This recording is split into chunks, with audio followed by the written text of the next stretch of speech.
Banyak orang percaya yang tahu bahwa masih ada pengharapan. Dan sumber pengharapan itu ia tahu berasal dari Tuhan yang Maha Kuasa dan memampukannya untuk berharap.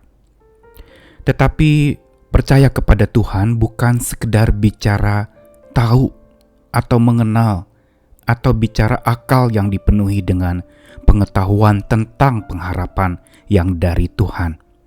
Tetapi menjadi orang percaya justru ditandai dengan hidup yang mau melangkah dan mengalami berharap kepada Tuhan senantiasa. Karenanya setelah 21 rangkaian pemahaman tentang masih ada harapan yang sudah berakhir kemarin, maka 21 renungan ke depan ini adalah berbicara tentang teguh berharap, dengan tujuan agar lewat renungan demi renungan yang mendatang ini kita dimotivasi bukan saja mengetahui bahwa masih ada harapan, tetapi kita mau melangkah di dalam pengharapan itu, mau mengalami yang namanya berharap sepenuhnya dan seutuhnya hanya kepada Tuhan. Dan berbicara tentang pengharapan memang tidak pernah lepas dari yang namanya janji Tuhan. Karena tanpa janji Tuhan, kita tidak dapat berharap kepada Tuhan. Dan juga karena janji Tuhan itu adalah sesuatu yang kita nantikan untuk terjadi. Kita harapkan janji itu tergenapi, terlaksana di dalam hidup kita. Inilah kekuatan orang percaya. Hidupnya selalu dikawal oleh janji Tuhan, apalagi saat ia sedang diuji oleh masalah dan pergumulan yang berat, melalui belantara kehidupan yang menyesakkan dan menyusahkan hidup. Tetapi justru disinilah janji yang mengawal hidupnya membuat ia dapat melaluinya, dan saat diuji pun dia tidak akan menyerah kalah. Saya Nikolas Kurniawan kembali menemani di dalam Sabda Tuhan yang akan menyapa kita lagi hari ini. Saya akan bacakan dari Mazmur 119 ayat 146 sampai 147, dibacakan dari Alkitab versi Firman Allah yang hidup. Selamatkanlah aku, seruku, maka aku akan berpegang pada ketetapan-ketetapanmu. Pagi-pagi sekali sebelum matahari terbit, aku berdoa dan menyatakan betapa besar harapanku kepada janji-janjimu. Kita semua tahu akan sebuah pujian yang mengatakan janjimu seperti fajar pagi hari.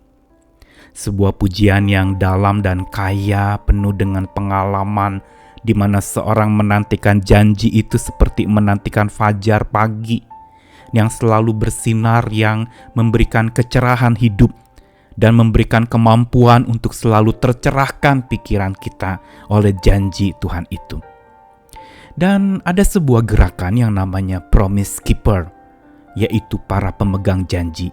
Gerakan ini memang ditujukan awal mulanya untuk kaum pria, supaya jadi pria-pria yang berjanji dan juga mau berpegang kepada janji Tuhan serta mempraktekannya di dalam kehidupan hari lepas hari.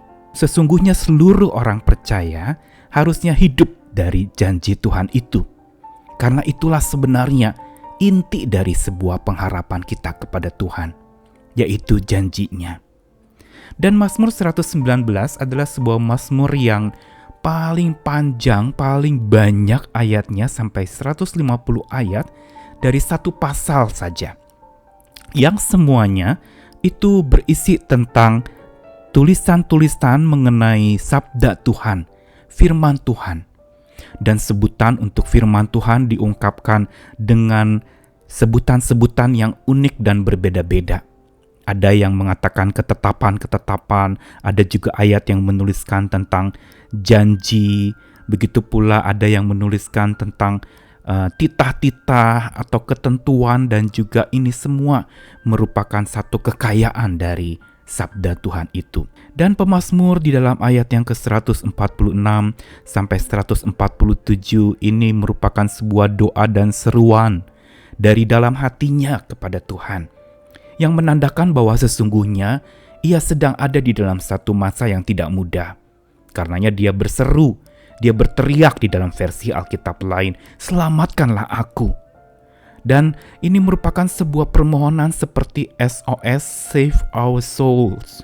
Selamatkanlah jiwaku, selamatkanlah aku, berarti aku sedang ada di dalam sebuah kehidupan yang penuh beban berat, penuh dengan permasalahan yang sangat menindih, yang sangat menyusahkan dan menyengsarakan. Karena itu berseru dan dia datang kepada Tuhan mohon untuk menyelamatkan dirinya. Tetapi yang menarik adalah ayat selanjutnya. Dikatakan bahwa aku akan berpegang pada ketetapan-ketetapanmu. Seolah pemazmur ini ingin mengatakan kepada Tuhannya, bila engkau menyelamatkan aku, maka aku akan terus berpegang kepada ketetapan-ketetapanmu. Digunakan istilah ketetapan di sini dalam Alkitab versi yang tadi dibacakan, berarti berbicara tentang sesuatu yang memang pasti, sesuatu yang tetap, yang tidak pernah akan berubah. Dan bukankah itu yang menegaskan serta menggambarkan karakteristik dari sabda dan perkataan Tuhan? Selalu tetap dan selalu menetap di dalam hati orang-orang percaya yang hidupnya juga ditetapkan dan menetapkan hatinya hanya kepada Tuhan semata. Praktek yang nyata dari pemazmur di dalam ayat 147 dituliskan dengan sangat gamblang. Pagi-pagi sekali sebelum matahari terbit, aku berdoa dan menyatakan betapa besar harapanku kepada janji-janjimu. Dan ini erat kaitannya dengan pujian yang kita sering dengar, janjimu seperti fajar. Sebelum fajar itu terbit, sebelum matahari terbit, pagi-pagi sekali, aku berdoa dan menyatakan betapa besar harapanku kepada janji-janjimu. Pemazmur justru mau mengajarkan kepada kita tentang satu praktek berharap kepada Tuhan yang harusnya dilakukan oleh setiap orang percaya mengawali harinya. Yaitu apa? Mengawali hari dengan janji sabda Tuhan. Memegang bukan semata perintah-perintah Tuhan yang harus kita lakukan. Karena kalau kita hanya melihat sabda Tuhan dari dimensi perintah-perintah saja, tapi tidak melihat akan janji kekuatan, janji penyertaan, dan kemampuan yang dari Tuhan untuk kita melakukan perintahnya, maka sesungguhnya kita tidak akan pernah bisa memenuhi apa yang Tuhan mau untuk kita melakukan perintahnya tanpa kekuatan janji Tuhan itu. Karenanya betapa pentingnya ini menjadi sebuah tanda untuk orang yang berharap kepada Tuhan. Yaitu tandanya orang berharap kepada Tuhan itu selalu mengawali harinya dengan janji sabda Tuhan. Sebelum fajar terbit, sebelum matahari bersinar, maka janji Tuhan itu dipegang. Karena janji itu memang seperti fajar.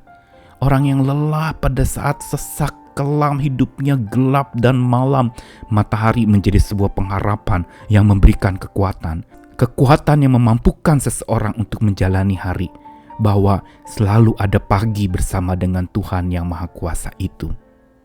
Dan bukan saja tanda orang yang berharap kepada Tuhan itu selalu mengawali hari dengan janji sabda Tuhan, tetapi dia juga mengimani dan mengamini bahwa Tuhan bukan saja yang akan mengawali hari bersama dengannya, tetapi juga Tuhan yang akan selalu mengawalnya sepanjang hari. Dan apalagi seperti konteks pemazmur saat dia berseru kepada Tuhan, hidupnya sedang diuji. Pada saat itulah dia harus ingat, dia harus selalu tanamkan di dalam hatinya bahwa janji Tuhan mengawal hidupnya, karena ia selalu mengawali harinya bersama dengan janji Tuhan. Karena itu, mari kita selalu mengawali segala sesuatunya, mengawali hari kita dengan berpegang kepada janji Tuhan, bukan saja membacanya, tetapi mau mematuhinya, tunduk kepada janji Tuhan, terikat di dalam janji Tuhan itu, dan dikuatkan oleh janji Tuhan itu. Selamat berpegang kepada janjinya, dia selalu mengawal hidup kita. Amin.